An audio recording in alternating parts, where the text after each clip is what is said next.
wanted to Petit, Hawke, Brandon Chapman families wanted to thank the jury for their excellent service. We're obviously very pleased with the guilty verdicts on 17 out of 17 charges, which we think are appropriate, which we think the prosecution did a wonderful job in putting together a case that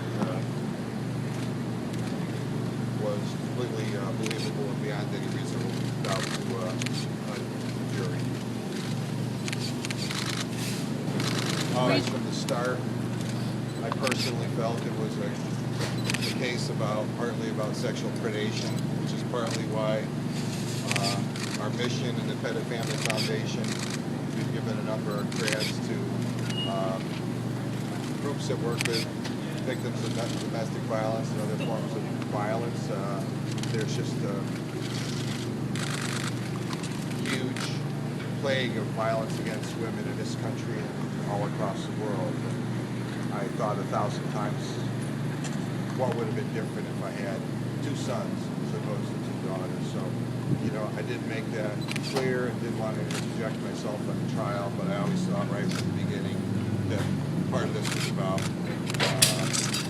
sexual predation upon women, in this case a teenager and an 11-year-old girl. What about the manner of the defense? I thought from the beginning that he was lying, sociopathic personality, and probably at this moment doesn't think he's guilty of anything. He's convinced himself of that, I suspect. Did you ever have a concern that the outcome was going to be like this? Well, you always have some concern. Dealing with human beings and a lot of different facts. We've been thinking about it day and night for 4 years, 2 months, and 21 days. So we've gone through every possible way to look at the case. And this is a group of people who had a ton of facts thrown at them over a 3-week period, and you always wonder if they're going to be able to synthesize such a vast amount of information. To us it seems black and white and straightforward, but again, we've been living with it for over 4 years, so to us it seemed very straightforward, but tend to have concerns that there's a lot of information there to digest.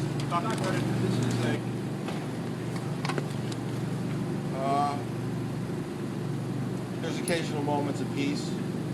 Obviously, going back to the trial and hearing the testimony and seeing the evidence sort of brings everything back in sharp focus, things that you don't necessarily want to have as sharp focus and pinging around your brain 24 hours a day.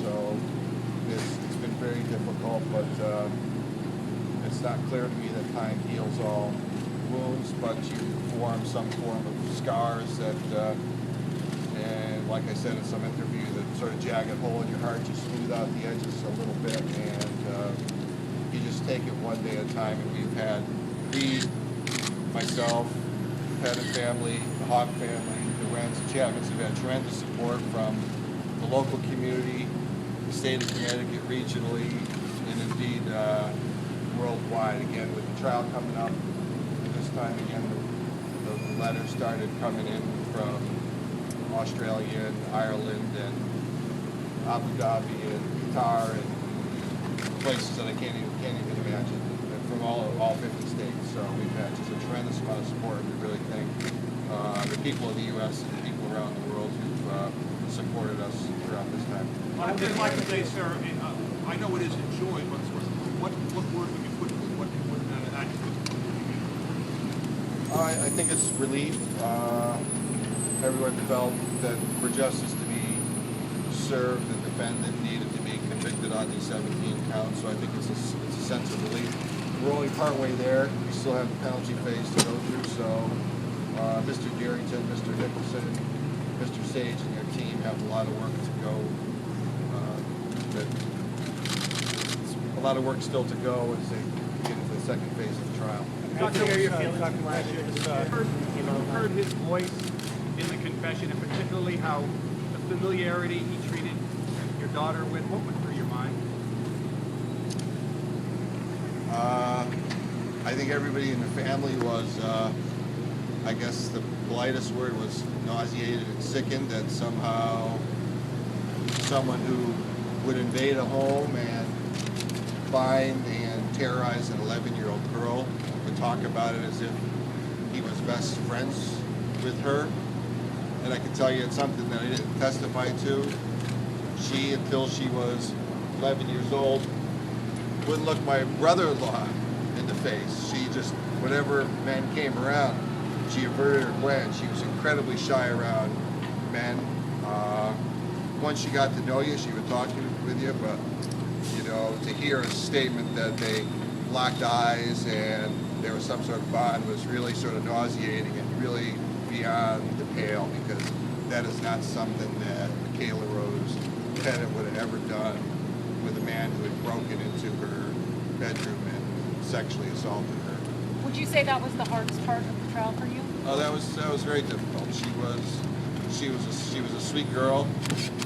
She was 11, and she was actually the kid in her class that always stood up against the boys because being big for her size, she towered over a lot of the boys. So she stood up for the other kids, and I'm sure she was completely terrified. That was very, very difficult for all of us to hear. Dr. Pettit, the second phase of this case, the penalty phase, is less black and white now. The question you always hear is, how did you control your anger every day being so close to these events?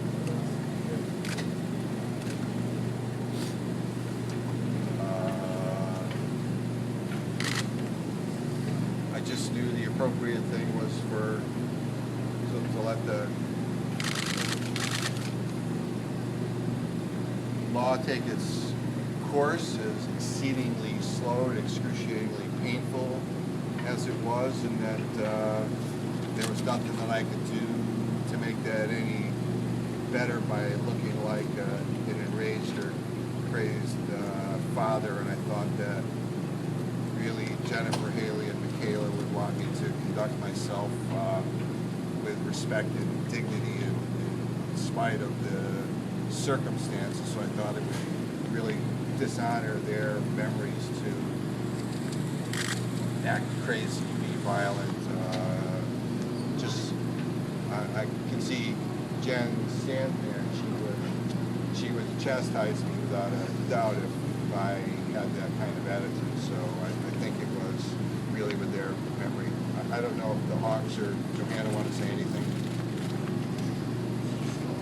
Well, I just wanted to say that we are a united family.